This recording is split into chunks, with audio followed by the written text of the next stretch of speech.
The breaking point. Dr. Sarah Chen stood at her quantum observatory window, staring at the strange patterns flickering across her holographic display. For the past 3 months, she had been tracking anomalies in the quantum signature of alien technology that the collective had shared with Earth. The numbers didn't add up, and they hadn't for years. She just hadn't known how to prove it until now. "Run it again, HFY," she commanded her AI assistant.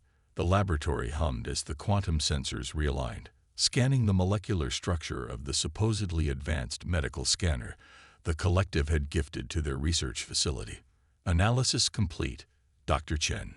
Results are consistent with previous scans. The quantum architecture of the device contains embedded monitoring subroutines that activate when in proximity to human neural patterns." Sarah's hands clenched into fists. She had suspected as much, but having confirmation made her blood run cold. "Show me the comparison with the other 5 devices we scanned." The holographic display filled with overlapping patterns, all showing the same hidden architecture. Every piece of advanced technology the collective had given humanity over the past 50 years contained the same secret components. They weren't gifts, they were sophisticated monitoring devices. HFY, encrypt these findings and send them directly to Director Hammond. Priority level Omega. 20 minutes later, Sarah stood in the director's office, watching the older woman's face grow increasingly grave as she reviewed the data. Director Hammond had been one of the first to welcome the collective when they arrived on Earth 5 decades ago, promising to help humanity advance into a new age of technological prosperity. All this time, Hammond whispered, her voice thick with emotion, "We thought we were their partners in progress. We've been their lab rats." Sarah nodded, pulling up another hologram. "It's worse than that, Director. I've analyzed the pattern of technological gifts they've given us. Each one was designed to observe how we would adapt and improve upon their technology. Look at the progression." The hologram showed a timeline of innovations, with human improvements highlighted in red. Each time humanity had made a breakthrough in understanding or improving collective technology, the aliens had shortly after introduced a new piece of technology in a related field. "They're using us as their research and development division," Hammond realized, her face hardening. "But why? They're supposed to be centuries ahead of us." "I don't think they are," Sarah replied, bringing up another dataset. "At least, not in the way we thought.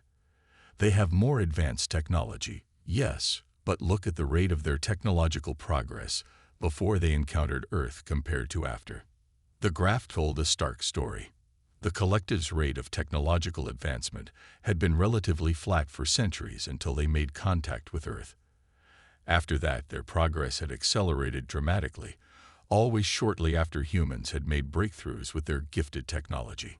"Humans think differently," Sarah explained. "We make intuitive leaps, we experiment, we break rules that we don't even know exist. I think they recognized that quality in us and decided to harness it. Instead of truly partnering with us, they turned us into an unwitting think tank." Director Hammond stood, walking to the window that overlooked the sprawling research complex. In the distance, a collective ship hung in the sky, its crystalline structure catching the sunlight. It had always been presented as a symbol of partnership. Now it looked more like a watchtower. "How many others know about this?" Hammond asked. "Just us and HFY. I kept the research compartmentalized." "Good." Hammond turned back, her expression resolute. "We need to take this to the Global Science Council, but carefully. If the collective realizes we've discovered their deception, they might decide we're too dangerous to keep around." Sarah finished. "Or worse, try to limit our development to maintain control." "Exactly. We need to buy time."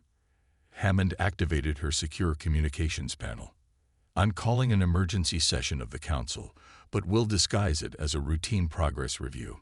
In the meantime, I want you to continue your research. Focus particularly on their quantum communication systems.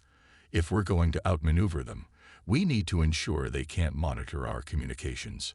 Sarah nodded, already formulating plans for new scanning protocols. What about the existing collective technology we're using? Should we shut it down? No, Hammond replied after a moment's thought. That would tip our hand. Keep using it. But, she smiled grimly, let's be very careful about what innovations we demonstrate to our partners from now on. As Sarah left the director's office, her mind was already racing with possibilities. The collective had made a crucial mistake in underestimating humanity. They saw humans as clever animals to be studied and exploited. They forgot that even the cleverest lab rat might eventually figure out the maze. Over the next week, Sarah worked tirelessly, examining every piece of collective technology she could access. Each scan revealed the same hidden architecture, designed to monitor and analyze human interaction. But more importantly, she began to understand the fundamental principles behind their technology. The collective hadn't given humanity their best technology.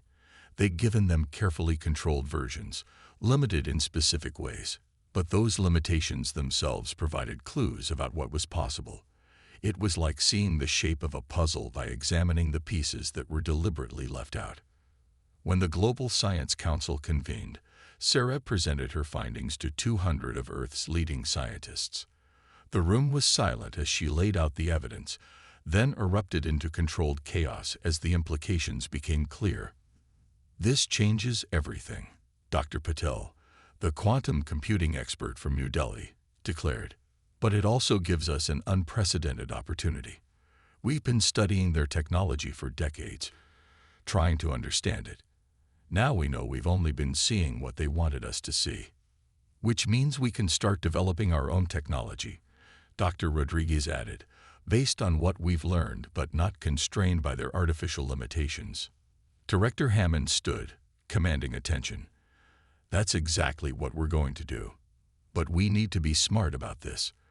The collective can't know we've discovered their deception. Every research facility will continue its official work, appearing to follow the development path they've laid out for us. But each of you will also begin parallel research tracks, hidden from their monitoring systems. Sarah watched as humanity's greatest minds began to plan their technological revolution. The collective had wanted to harness human innovation while keeping it safely contained. Instead, they had given humanity the tools to understand their technology, while simultaneously providing the motivation to surpass it.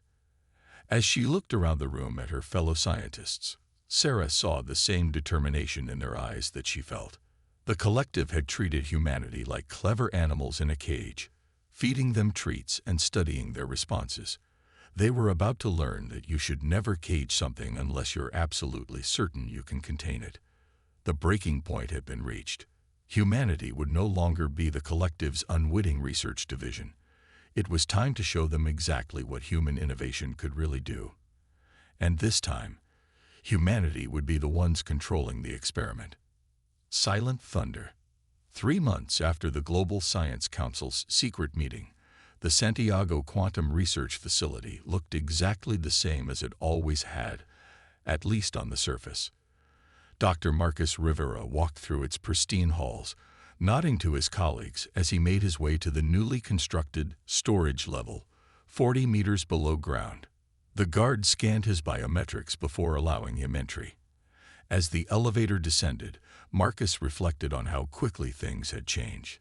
Every major research facility on Earth now had similar storage areas, hidden from the collective's monitoring systems using techniques derived from their own stealth technology.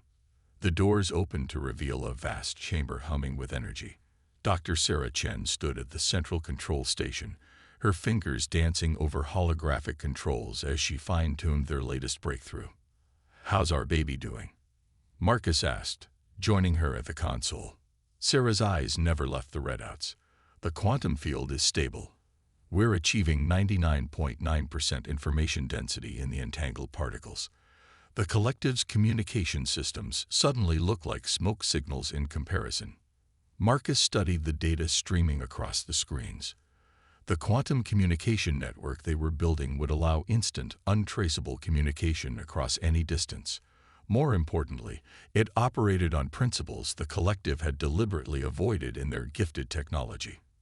Director Hammond's report just came in through the old channels, he said, keeping his voice low despite their secure location. The collective is getting suspicious about the lack of innovative breakthroughs lately. Sarah finally looked up, a slight smile playing at her corners of her mouth. Let them be suspicious. They're looking for advancement along the paths they laid out for us. They won't find anything because we're not playing their game anymore. Across the chamber, Dr. Yuki Tanaka's team was working on something even more ambitious. They had taken the collective's gravity manipulation technology, deliberately limited in the versions given to humans, and pushed it to its theoretical limits. Yuki, Sarah called out, show Marcus what you achieved this morning. The Japanese scientist grinned and pressed a sequence of commands into her console. In the center of her team's testing area, a 2-ton block of titanium slowly rose from the ground. But instead of the crude levitation the collective's technology allowed, this was different. The block didn't just float. It moved with precision and grace, rotating and sliding through the air, as if it were weightless. Complete gravitational control at the molecular level, Yuki explained proudly. We can selectively alter the gravitational field of any object, or even specific parts of an object. The applications are revolutionary, Marcus finished. How long until we can scale it up? A few weeks for building-sized objects, a few months for something city-sized. Yuki's expression grew serious. But the real breakthrough isn't just the scale, it's the efficiency. The collective's version uses enormous amounts of energy. Ours uses less than 1% of that. Similar scenes were playing out in hidden facilities across the globe. In Mumbai, Dr. Patel's team had cracked the code of quantum computing, developing systems that made the collective's finest computers look primitive. In Lagos, Dr. Adebayo was revolutionizing energy production, creating miniature zero-point energy reactors that could power entire cities. But perhaps the most important work was happening in the Australian outback, where Dr. Emma Collins led the development of what they called the Ghost Protocol, a way to phase matter partially out of normal spacetime. Sarah's communicator chimed with an incoming message on their secure quantum network. Emma's excited face appeared in a hologram. We did it, the Australian scientist announced without preamble. Full phase shift of a 10-kilometer diameter area, completely invisible to all standard detection methods, including the collective's quantum sensors. Marcus whistled softly. How long can you maintain it? Indefinitely, as long as we have power. And thanks to Adebayo's reactors, that's not an issue anymore. Emma's image flickered as she moved through her facility. But here's the best part. We can selectively choose what phases through and what doesn't. We could hide an entire city while still allowing sunlight and air to pass normally. Sarah shared a look with Marcus. This was the piece they had been waiting for. Combined with their other breakthroughs, it meant humanity could now do what had previously been unthinkable, hide an entire planet from the collective. I'll notify Director Hammond, Sarah said. It's time for Phase 2. Over the next month, activity in the hidden facilities reached a fever pitch. The quantum communication network was extended globally, connecting every major research center and government installation.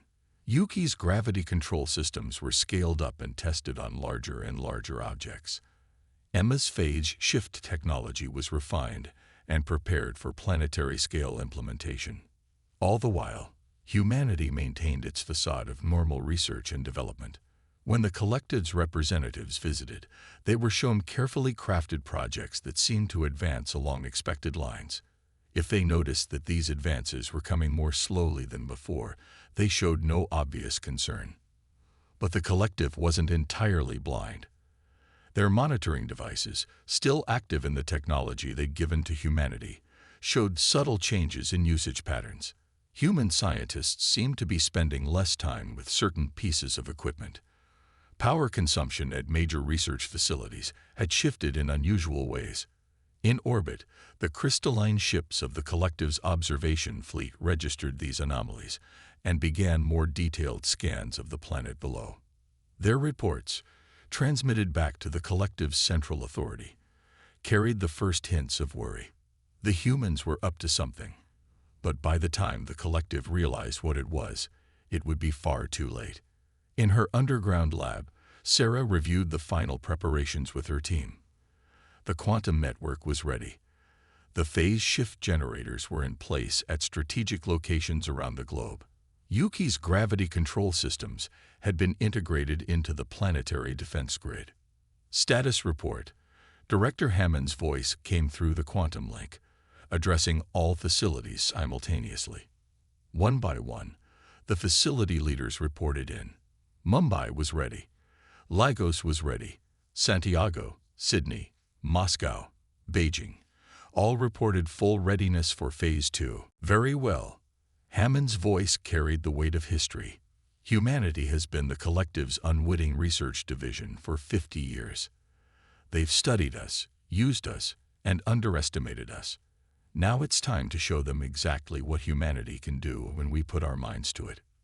Sarah took a deep breath and placed her hand on the activation panel. Around the world, other scientists did the same. Initiate Silent Thunder Protocol, Hammond commanded. Sarah pressed down, and humanity's technological revolution began its final thunderous phase. The collective was about to learn that their greatest mistake wasn't in giving humanity advanced technology. It was in giving them a reason to surpass it. The Ghost Protocol. The collective's high observer Zurich stood on the bridge of the crystalline flagship Eternal Vigilance, his 4 eyes fixed on the holographic display of Earth. Something was wrong. The planet's energy signatures had been fluctuating oddly for the past hour, deviating from 50 years of established patterns. Report, he commanded, his translator converting the clicking sounds of his native language into standard Galactic common. Unknown anomalies in all monitoring systems, his science officer responded. The humans' power grid is showing unusual surges across all continents. Their communication networks are experiencing sporadic failures.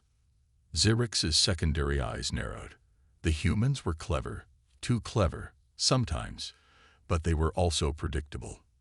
They worked within the boundaries the collective had established, improving upon given technologies in ways that served the collective's purposes. These anomalies suggested something else entirely. Contact the surface research stations, he ordered. I want direct observation of all major human scientific facilities. But before his communications officer could comply, the holographic display flickered. Earth's image distorted, seemed to ripple like water, and then, impossible, Zurich's whispered. The planet was disappearing. On the surface, in the underground command center beneath Geneva, Director Hammond watched as humanity executed its most ambitious project ever. The quantum network hummed with activity as research facilities worldwide coordinated their efforts. Phase shift at 15% and climbing, Dr. Chen reported. Her voice carried instantly across the quantum link to command centers worldwide. All systems nominal. Gravitational compensation holding steady, Dr. Tanaka added from her station. No seismic disruption detected. The plan was audacious in its scope. Using Emma Collins' phase shift technology scaled to planetary levels, Earth would gradually shift partially out of normal spacetime, becoming invisible to the collective sensors. Yuki's gravity control systems would maintain Earth's gravitational relationship with the Moon and Sun, preventing astronomical chaos. The quantum network would keep human communications intact while blocking all external signals. In orbit, the collected ships scrambled to understand what was happening. Their sensors, designed to monitor and analyze human technology, were encountering phenomena they had never been programmed to detect. Phase shift at 30%, Sarah announced, beginning electromagnetic masking. Across Earth's surface, specially designed field generators activated, creating a complex web of interference that would hide any traces of human civilization from conventional detection methods. Cities, power plants, transportation networks, all would vanish from the collective's view. Zurich watched in growing alarm as his instruments reported increasingly impossible readings. The humans' energy signatures weren't just fluctuating now. They were vanishing entirely. Not like a civilization powering down, but like one simply ceasing to exist. "Launch probe ships," he commanded. "I want visual confirmation of what's happening." Small crystalline vessels detached from the eternal vigilance, descending toward Earth's atmosphere. But as they approached, their sensors began to fail. Navigation systems reported conflicting data. Space itself seemed to bend and twist around them. "Phase shift at 50%, Sarah reported. "Beginning selective permeability protocols." This was perhaps the most delicate part of the operation. The phase shift couldn't be complete. Earth still needed sunlight, still needed to maintain its place in the solar system. Emma's team had spent months developing ways to allow specific frequencies of radiation and gravitational forces to pass through while blocking everything else. In the collective's fleet, chaos was spreading. Some ships reported that Earth was still there but transparent, like a planet-sized ghost. Others showed readings that suggested it had been replaced by empty space. None of their instruments could provide consistent data. "We've lost contact with the surface research stations," Zyric's communications officer reported, a note of panic in his translated voice. "All human communication channels are dead." Zyrix felt something he hadn't experienced in centuries: fear. The humans had somehow developed technology that went far beyond the carefully controlled advancements the collective had planned for them. But how? When? "Phase shift at 75%, Sarah announced. "Beginning final coordination sequence." Around the world, thousands of engineers and scientists worked in perfect synchronization, their efforts coordinated through the quantum network. The phase shift had to be precisely managed to maintain Earth's habitability, while hiding it from external observation. In orbit, Zyrix made a decision. "Prepare the containment protocols," he ordered. "If we can't observe them, we must ensure they can't leave their solar system." But as his ships began to move into position, their sensors detected new anomalies. The very fabric of space around Earth was becoming unpredictable, making it impossible to maintain stable positions. "Phase shift at 90%, Sarah reported. "Beginning final obscuration sequence." The collective ships watched as Earth seemed to fade like a mirage, becoming more ghostly with each passing moment. Their most sophisticated sensors, designed to monitor every aspect of human development, returned nothing but static. "Phase shift at 100%, Sarah finally announced, her voice steady despite the historic magnitude of the moment. "Full implementation achieved." Director Hammond stood in the command center, watching the external feeds that showed the collective's ships frantically maneuvering in orbit. Earth was now effectively invisible to them, existing partially out of phase with normal spacetime. They could see the sun, the moon, the natural sweep of the solar system, but Earth itself was nothing more than a ghost. "Send the message," she commanded. Through the quantum network, a single transmission was sent to every collective ship in orbit. It contained just one sentence, but it would change the balance of power in the galaxy forever. "Humanity will no longer be your laboratory experiment." In his flagship, Zyrix received the message and understood with crushing clarity the full magnitude of the collective's mistake. They had given humanity tools in the hopes of harnessing their innovation. Instead, they had given them the means to surpass their captors entirely. Earth had not just disappeared. It had demonstrated technological mastery beyond anything the collective had believed possible. And now, hidden from their view, but undeniably present, humanity could develop without their oversight or control. The Ghost Protocol was complete. Phase 3 could begin. Echo of absence. The collective's central council chamber had never been so quiet. Representatives from 1,000 worlds sat in shocked silence as they reviewed the reports from Earth. High Observer Zyrix stood before them, his usually immaculate crystalline uniform showing signs of stress fractures, a physical manifestation of the pressure he'd been under.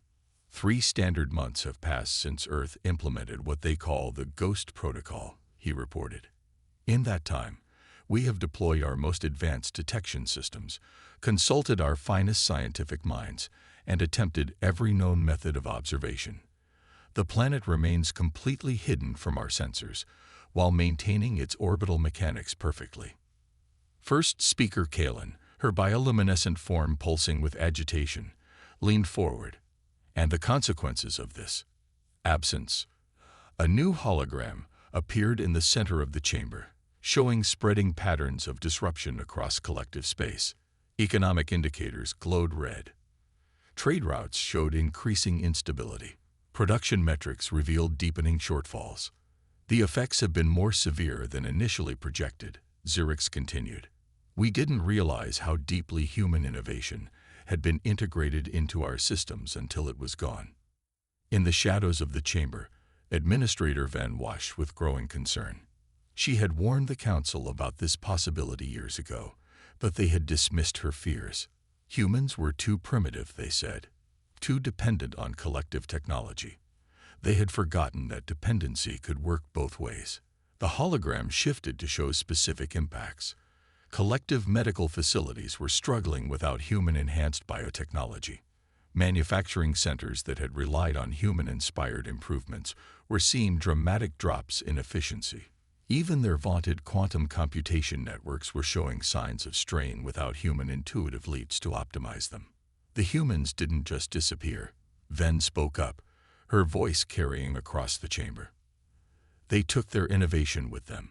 And now we're discovering just how much we relied on that innovation. In distant parts of collective space, the effects were becoming increasingly visible. The mining colony of Drevik VI had shut down 3 of its major operations, unable to maintain efficiency without human-developed extraction techniques. The agricultural worlds of the Centauri sector reported crop yields dropping by 30% without human-modified preservation methods. But perhaps most concerning were the military implications. The collective's defense forces had incorporated countless human improvements into their systems over the decades. Now, those improvements were showing signs of degradation without ongoing human input. "There's more," Xerix said, his translator struggling to convey the gravity in his voice. "We've detected anomalies in space-time around Earth's former position, signs that suggest they're not just hiding. They're actively developing new technologies we can barely comprehend." The chamber erupted in worried murmurs. A species that could hide an entire planet could potentially do far more. The balance of power that had held the collective together for millennia was suddenly very fragile. On the edges of collective space, other species were taking notice.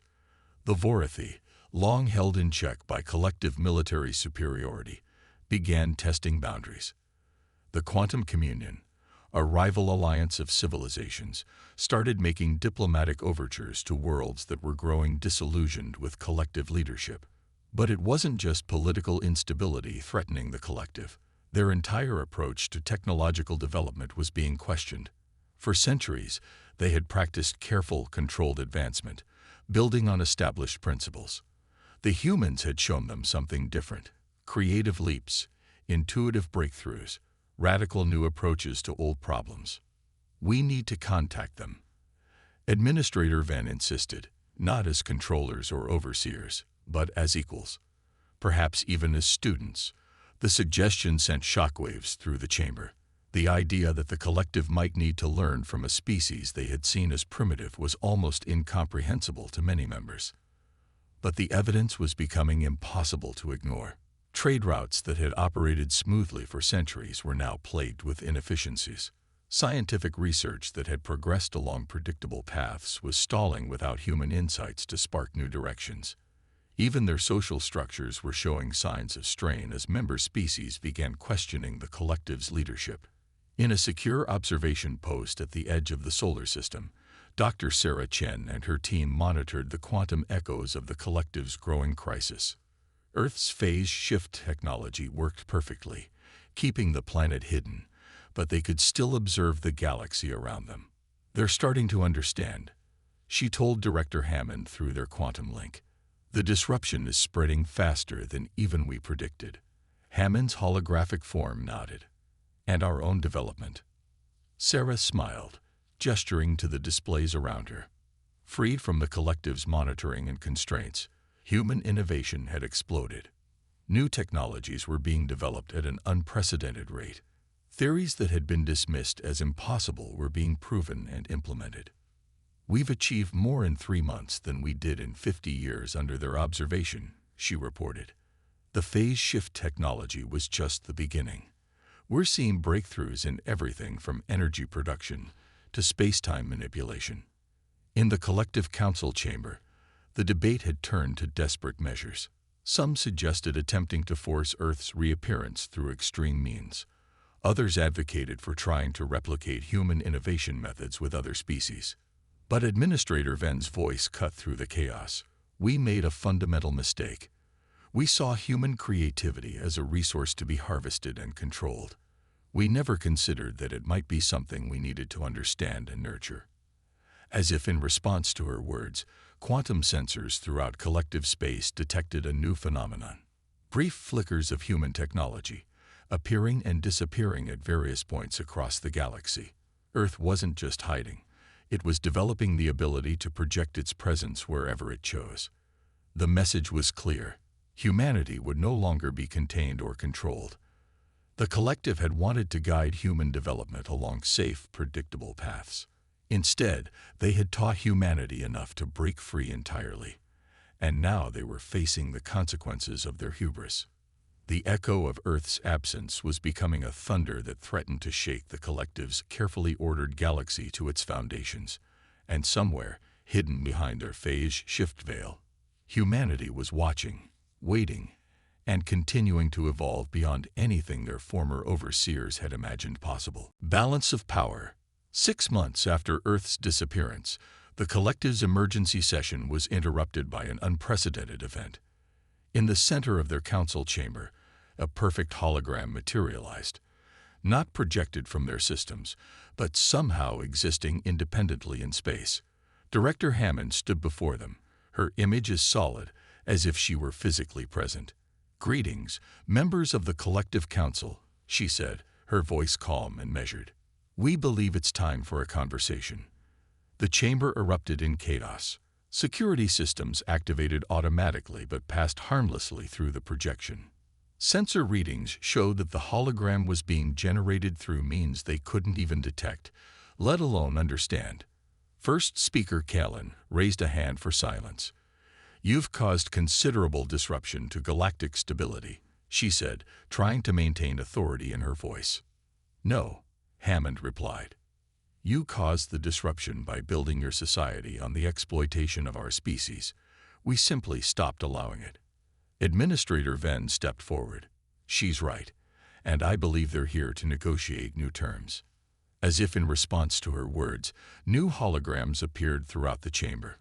Dr. Sarah Chen stood beside a display showing the quantum entanglement network that now spanned human space.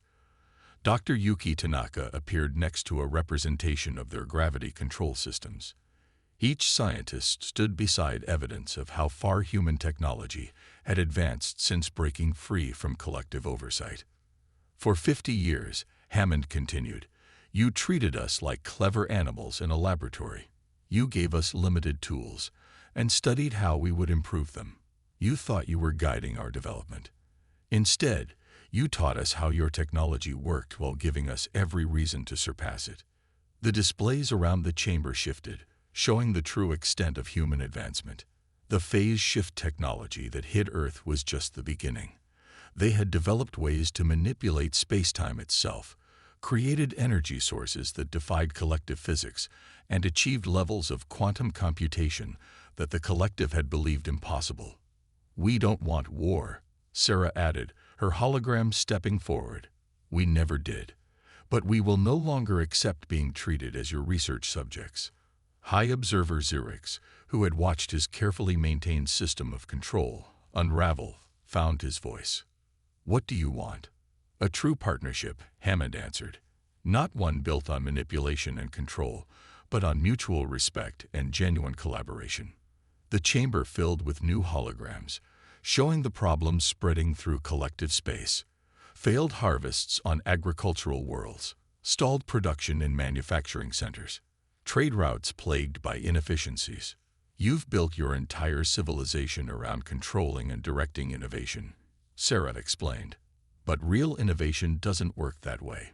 It requires freedom, creativity, the ability to make intuitive leaps that seem impossible until they're proven possible.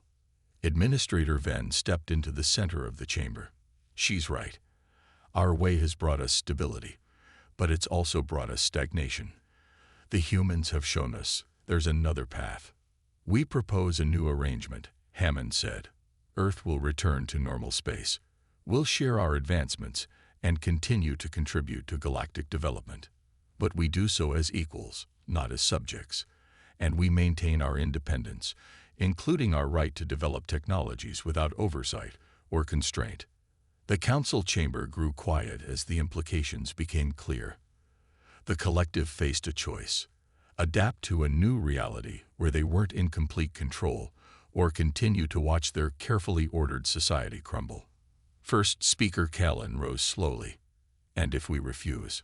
In answer, the hologram shifted again, showing Earth's new capabilities.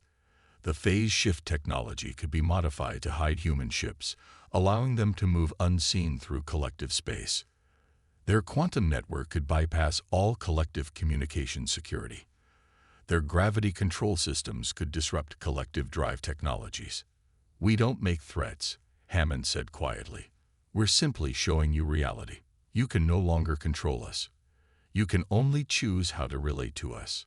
In the shadows of the chamber, Venn smiled. She had seen this coming years ago, when she first noticed how human innovation differed from the collective's methodical approach. Humans didn't just improve technology. They'd reimagined it, approached problems from angles the collective had never considered. There is wisdom in their offer, she said to the council. Think of what we could achieve through true collaboration rather than controlled exploitation.